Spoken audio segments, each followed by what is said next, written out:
오늘 우리에게 주신 하나님 말씀 함께 보겠습니다. 사무엘하 19장 16절에서 23절 말씀입니다. 바후림에 있는 베냐민 사람 게라의 아들 시므이가 급히 유다 사람과 함께 다윗 왕을 맞으러 내려올 때에 베냐민 사람 1000명이 그와 함께하고 사울 집안의 종 시바도 그의 아들 15과 종 20명과 더불어 그와 함께하여 요단강을 밟고 건너 왕 앞으로 나아오니라.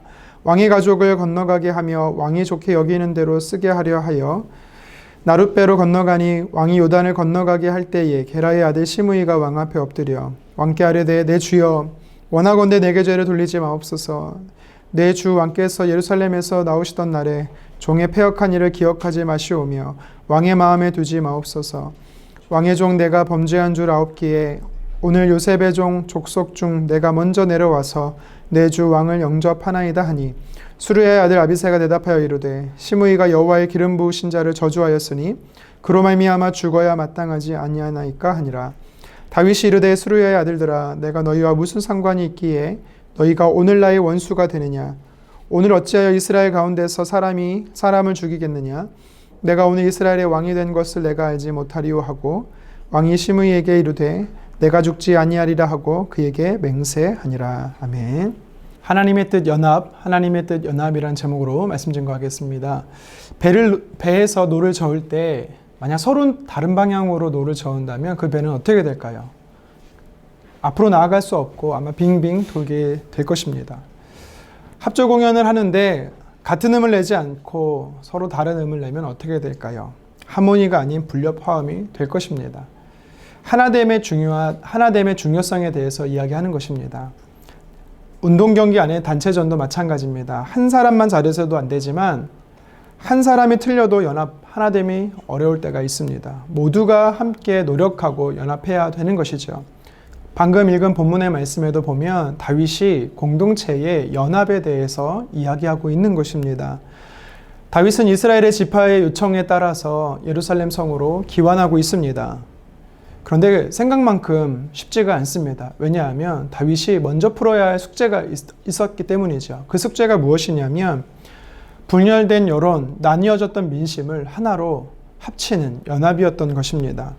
기존 다윗을 지지하던 사람들과 또 압살롬을 지지하던 사람들 사이에 이 분열 속에서 하나된 국가, 또 하나된 나라를 이끌어야 할 책임이 있었던 것이지요.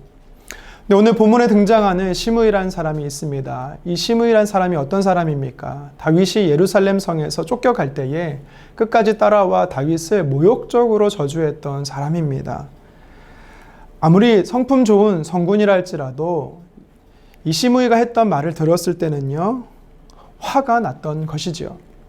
그런데 오늘 성경에 보니까 다윗이 그 역시 시므이까지 포용하는 것을 볼 수가 있습니다. 왜요? 하나됨을 위해서였던 것이죠. 이것이 오늘 본문의 메시지가 우리에게 도전하는 것입니다. 연합에 대해서, 하나됨에 대해서 강조하고 있는 것이죠. 그렇다면 어떻게 하나님의 사람들은 공동체 안에서 연합할 수 있는가?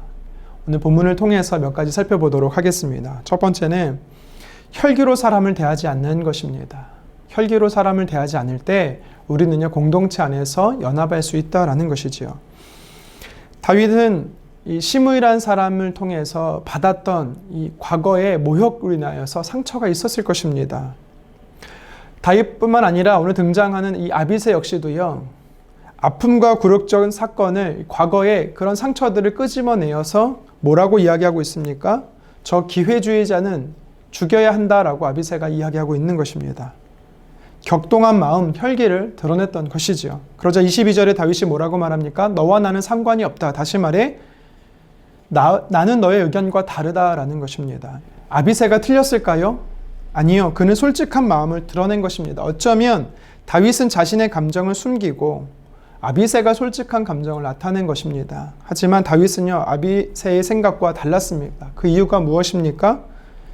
공동체 연합을 위한 때문이지요.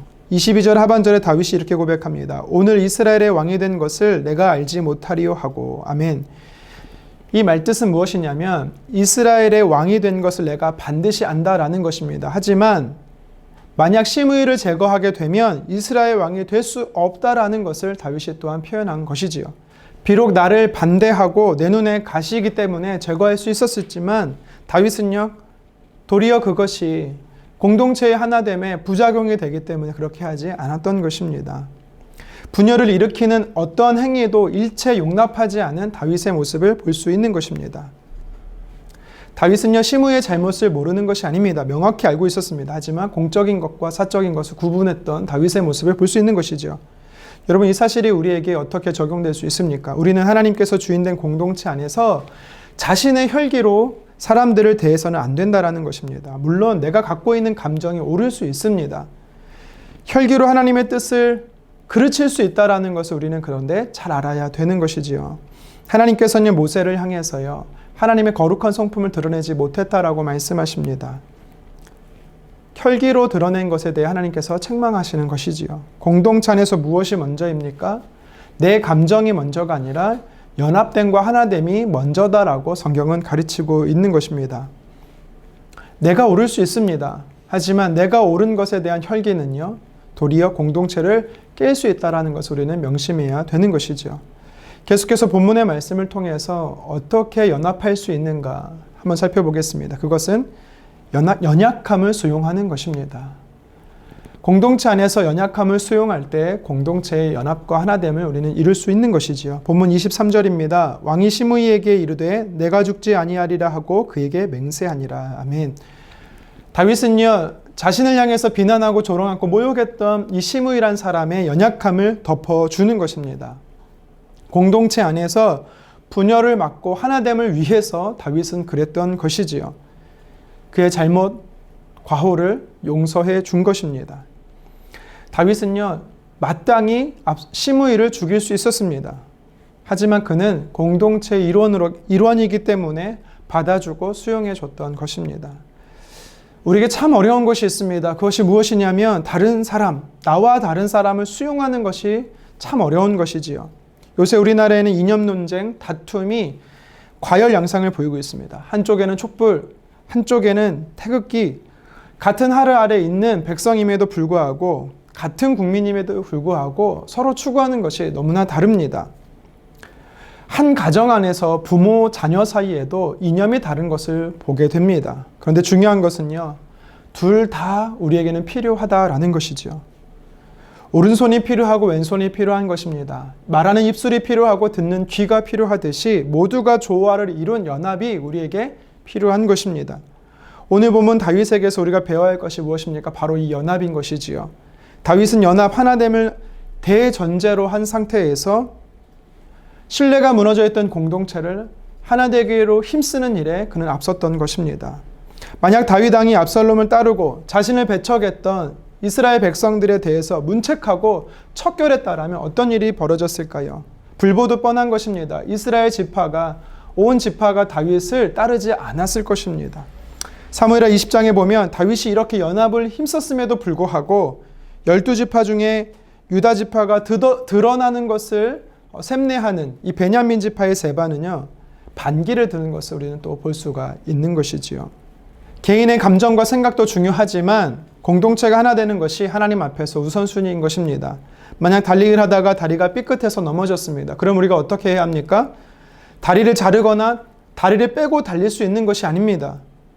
비록 넘어진 것에 대한 아쉬움은 있지만 다시 훌로 털고 일어나서 달려야 되는 것이죠. 이처럼 공동체 안에서 나와 생각이 다르다라는 사람들에 대해서요, 우리가 그들을 배척해서는 안 된다라는 것입니다. 서로 다른 점을 인정하고 수용해 줄 수 있어야 되는 것입니다. 박수도 양손으로 쳐야 소리가 나듯이 진리의 문제가 아닌 것에서는요, 우리가 서로에 대해 이해해 주고 수용해 주는 지혜가 필요한 것입니다. 성경은 말씀합니다. 에베소서 4장 3절인데요. 새 번역 성경으로 제가 한번 읽겠습니다. 성령이 여러분을 평화의 띠로 묶어서 하나가 되게 해주신 것을 힘써 지키십시오. 아멘. 성경이 뭐라고 말하고 있습니까? 성령이 하나 되게 하셨다라는 것입니다. 그냥 하나 되게 하셨다라는 것이 아니라 평화, 샬롬의 띠로 하나가 되게 하셨다라고 이야기하고 있습니다. 하나님의 주인 되시는 공동체는 평화의 띠로, 샬롬으로 하나가 되기를 힘써 지켜야 되는 것입니다. 2절에 보면은 전제 조건이 나옵니다. 겸손과 온유와 오래 참음과 서로 용납하라라고 말합니다. 이 중에 하나가 무엇입니까? 서로 용납하는 것, 수용해 주는 것입니다. 그의 연약함을 받아주는 것이 공동체의 하나됨을 힘써 지키는 것이다라고 성경은 말하는 것이지요. 하나됨은요, 그냥 되는 것이 아닙니다. 오래 참음과 인내와 노력이 필요한 것입니다. 서로의 약함을 받아주고 수용해 준 것이 필요하다라는 것이죠. 다윗의 감정이 왜 없었겠습니까? 다윗은요, 시므이의 모욕을 그는 하나님의 징계로 받아들였기 때문에 수용할 수 있었던 것입니다. 뿐만 아니라 다윗은요, 공동체의 연합을 위해서 그도 사람이지만, 그도 연약하지만, 자신의 감정이 있지만 그럼에도 불구하고 그의 연약함을 다윗도 수용해 준 것입니다. 그래서 약속하는 거죠. 자신이 시므이를 처벌하지 않겠다고. 여러분, 우리는 교회 공동체뿐만 아니라 일상의 삶에서 나와 다른 사람을 용납하는 것이 참으로 어렵습니다. 특히 나를 반대하고 나를 저주했던 사람이라면 더더욱 그럴 수 있습니다. 그리고 어쩌면 그리스도인이 저럴 수 있을까? 우리는 정죄하고 판단할 수도 있습니다. 하지만 예수님께서 십자가상에서 자신을 향해 돌을 던지고 창을 찌르던 자를 용서하셨듯이, 그들을 수용하셨듯이 우리는요, 나와 다름은, 나에게 상처를 준 사람들을 우리는 수용할 수 있어야 되는 것이죠. 성경은 교회는 그리스도의 몸이라고 이야기하고 있습니다. 예수님이 그리스도의 몸된 교회의 머리이십니다. 그리고 저와 여러분들은 교회의 마디마디를 이루는 지체가 되는 것이지요. 연합된 공동체다라는 것입니다. 제일 우선순위로 우리가 하나 되기를 힘써야 되는 것이죠. 성령이 샬롬으로 하나 되게 하셨기 때문에 우리는요, 연합하고 하나됨을 우리는 힘써야 되는 것입니다. 본문의 말씀을 통해서 우리는 공동체 연합에 대해 두 가지를 살펴봤습니다. 첫 번째는 혈기로 대하지 않는 것입니다. 내가 옳을 수 있습니다. 내 생각이 맞을 수 있습니다. 하지만 공동체를 깨는 것이라면 우리는요, 절제할 수 있어야 되는 것이죠. 두 번째는 상대방의 연약함을 수용해 주는 것입니다. 덮어주는 것이지요. 그의 과오를 용서해 주는 것입니다. 예수님께서 바로 우리를 이렇게 대하셨고, 하나님은 예수님을 통해 우리를 이렇게 사랑하셨던 것입니다. 이 사실을 기억하며 주의 몸된 공동체 연합에 힘쓰는 저와 여러분 되시기를 주님의 이름으로 축원합니다. 기도하겠습니다. 주님, 다윗이 예루살렘 성으로 귀환하면서 그가 풀어야 될 숙제가 무엇인지 살펴보았습니다. 그는 나눠져 있던 마음, 분열되어 있던 나라의 민심을 하나로 연합에 힘써야 됐던 것을 보게 됩니다. 특별히 자신을 향하여 공격했던 시므이를 용서하는 다윗의 모습을 봅니다. 하나님, 우리가 공동체 안에서 혈기로 대하지 않게 도와주십시오. 아무리 옳다 할지라도, 내 생각이 맞다 할지라도 누군가를 정죄하고 판단하며 공동체를 깨는 일 가운데 우리가 있지 않게 도와주시고, 또한 하나님, 상대방의 연약함을 수용해 줄 수 있는, 용납해 줄 수 있는, 용서해 줄 수 있는 하나님, 저희들 되어지게 도와주시옵소서. 그래서 성령께서 평화의 띠로, 샬롬의 띠로 하나 되게 하신 것을 우리가 힘써 지키는, 그래서 믿음의 공동체로 세워져 나가는 하나님, 우리의 몸된 교회가 될 수 있도록 주여 도와주시옵소서. 예수님의 이름으로 기도드리옵나이다. 아멘.